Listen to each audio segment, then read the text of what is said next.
Hey,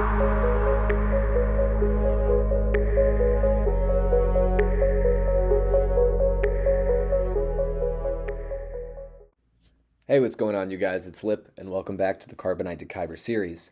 This is episode number 17. Now, in the last episode, if you missed it, we went up against our week 1 opponent who was around our galactic power level. Now, we ended up full clearing, and we're going to check and see what they did on offense, if anything. So we went up against this guy, LM Nerd. We got the win, as you saw. And then they ended up not attacking. It's pretty common down here. It happens frequently, whether they don't want to, whether they're afraid, or they just forget. There's some sort of reason that they're in Carbonite with us. But today we are facing 000I2. And this was the person who, number one, he had just the STAP on his squad arena. Maybe he's trying to bring it down so he can go back up. And then he has 8.6 million GP and 6 Galactic Legends, which is over a million GP more than me, and an extra GL on top of it. So, this will be our hardest challenge yet. Now, we're about to go into our attack phase. I have not seen whether or not he has already attacked. So, we get to see if he full cleared, if he's attacked at all. But this could be our biggest challenge that we've had to face so far in this series. Now, it looks like he did attack. He has 12 banners. He tried the Kenobi team, didn't get through it. I'm assuming he threw one of his Galactic Legends there, just based on his front wall. He doesn't have either of his Galactic Legends. And then he got through 2 of our Ray team's characters. Now, it's great that we got a defense there. I am going to operate under the assumption that he may have put a GL on his back wall, and he may have used both of 2 of his 6 Galactic Legends for each of these 2 battles. Now, I don't know what they were, obviously, but it's not a bad thing that all we need to do is clear 1 zone to be in a good spot to win.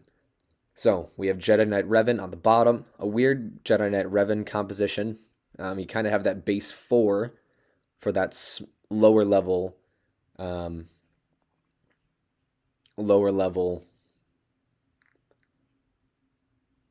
accounts, right? The Jedi Knight Revan, Basilishan, Jolie, and Yoda. And then his 5th is his Relicate General Kenobi, which is interesting. So let's check out his mods really quick. Looks like they're not terrible. 6-dot mods. He has Tenacity on his Kenobi, which is interesting. Not something that I would go with. But we should be able to get through that pretty simply. We might be able to use Darth Revan there is what I'm thinking. And then we have a Grievous team on top. Very standard Grievous team. I would like to use Wampa there so we can save all of our best teams for his back wall. Just get in a good habit of doing that. I mean, he only has 1 team back there. But hopefully, after these next 2 battles, we will be in Bronzium. So our skill rating right now is 2015. If you are doing the math, that means we need 65 more to hit that 2080 threshold to put us into Carbonite 1. And then at the end of this Grand Arena cycle, the league placement will be updated and will be bumped into Bronzium 5, which is a huge step for us. So that means we need to win both of these rounds, and we need an average of about 33 per win, which is less than what we've been doing. We've been averaging about 37 per win or so. So we should be good to go if we win these next 2. So let us get into these battles. We're going to start with a Jedi Knight Revan. We're going to throw in Darth Revan against him. Darth Revan is a pretty hard counter to Jedi Knight Revan. It's relatively straightforward. The fear just destroys him, takes off all of their buffs, ruins all their turn meter that they try to get going. So we should be good to go. Also, Basilishan Fallen has some anti-Jedi Knight Revan things in her kit. So, all right, let's get through his... there it is. That's his savior. We still have Death Mark on him. That might kill him. Oh, not quite close. All right, this will kill, though. And then we got to get Jolie out. Let's put an ability block on him so we don't have to worry about the revive. As soon as we get him out, it is smooth sailing from there. I'm already not too worried about it, but it's like the next part of that battle. All right, get him out. Probably could have used her special, but that's all right. All right, and then let's just take out Yoda, just because he does damage. Let's hit Kenobi over here. I don't want to deal with the retribution from Bastila Shan. We currently have max banners, which is cool. So I don't want to deal with losing out on banners if we don't have to. Big hit. Oh, not quite. And get her out. Super easy battle. Beautiful 75 banners. And now we get to see what's on the back wall. He did not put his Galactic Legends on the back wall, which means he had all 6 for offense. So, as long as we full clear and we one-shot all of these battles, it essentially guarantees a win if he comes back through and decides to throw more Galactic Legends at my front wall.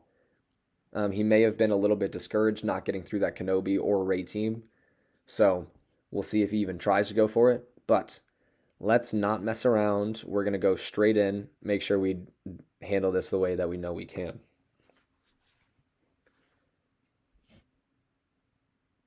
All right, Gear 12 Ewoks. I would oftentimes throw Malik against the Ewoks, which is like unnecessary, but I think it's a fun solo that I used to do a lot when I was trying to make sure that I was getting those high banner wins in close matches. Malik specifically was nice soloing Ewoks because they have so much turn meter and they have a lot of crits just built into their kits. And so because they're critting so much, they're getting a lot of that fear, and it's allowing Malik to take his turns and then slowly get his big ability that he takes their health away. All right, Grievous, straightforward battle. We're going to throw in our Wampa Omicron. This has always been one of my favorite battles after I got Wampa up and running. And it's always nice when we go first, too, because then we don't have to worry about getting days on us and stuff. So Wampa's going to do his thing. Let's roar. Roar again. Roar again. If you didn't know, every time Wampa's roaring, he's gaining percentage offense, which is from his... which is part of the reason why he's such a good solo character. We unfortunately lost that bonus protection, which increases his tenacity even more. Got some back. Let's get some counters. See, this happens frequently whenever Grievous is down. He marks his Droideka, who has damage immunity. That's the only mildly annoying thing about these battles, because I can't get around that, and it works as a forced taunt, too. So we just have to wait until we're strong enough to get through, or he drops his damage immunity. Keep that bonus protection on. We took out B2. Oh, take a turn, please. Come on. Okay, thank you. Now he should drop it. Good. Get him out. Beautiful. Or again. Now we just got to get through all these stacks of B1.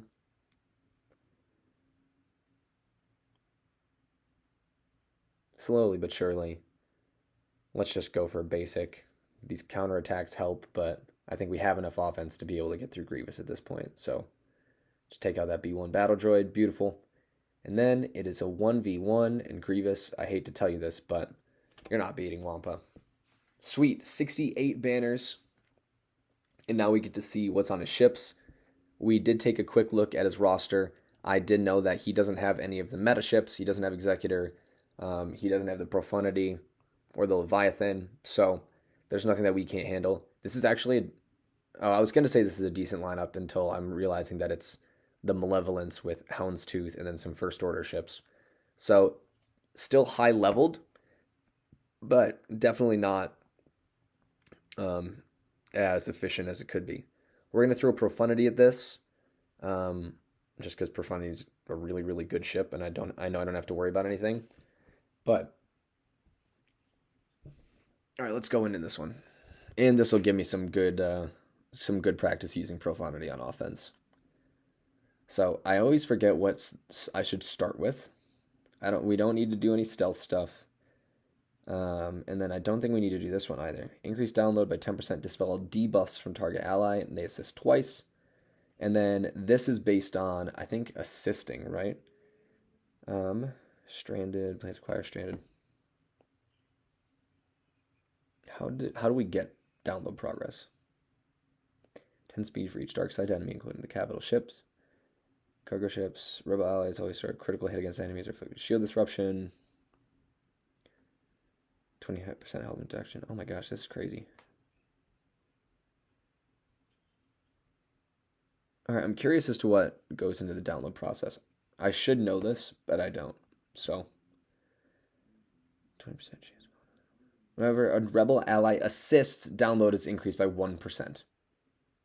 Okay, so it is based off of assists. Now, I know we don't need to use this because we don't have any debuffs, but I do like the idea of immediately assisting to try and get some download progress. So we're going to go for the Millennium Falcon. Don't know if that's the correct play. I'll have to watch some more gameplay on it. We immediately took out the TIE Silencer, which is cool. Now, and I don't know this ship as well as I should either.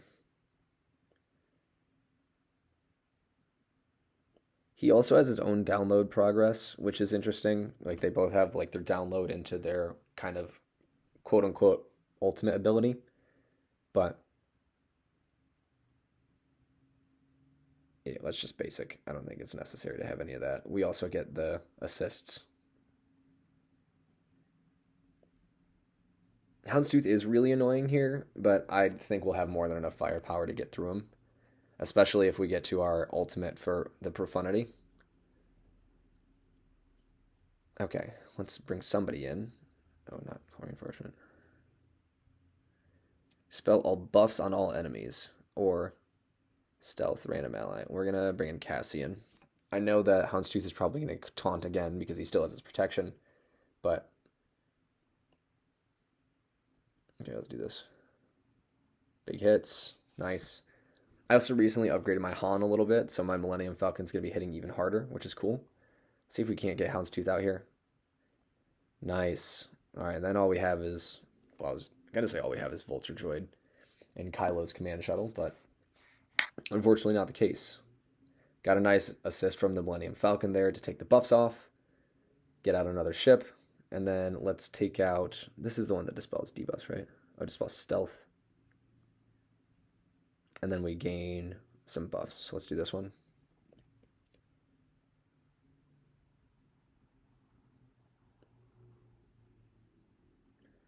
Okay, just hopefully call somebody to assist. Get him out. Nice. And then, oh, that was a fake Vulture Droid. I thought that was called in for reinforcement. So cool. 67 banners. Not perfect, but not a terrible battle. We knew we were going to win that one going into it anyway. So, we got the full clear. We are likely going to get the win unless he comes back through and solos everything, which is not even possible. So, shout out to 000I2 representing Knights Templar OTOR. It seems like we'll get the win. And then let's take a quick look at who we could be facing in our championship round of the last week of 5v5, hopefully getting us into Bronzium. So we're facing this guy.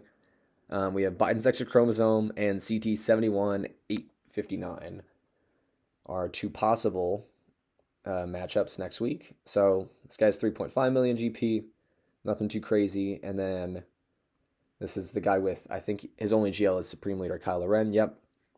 And no ultimate ability on him yet either. So not a terrible roster, but nothing we can't handle. So it's looking really good. Future's looking really bright, you guys.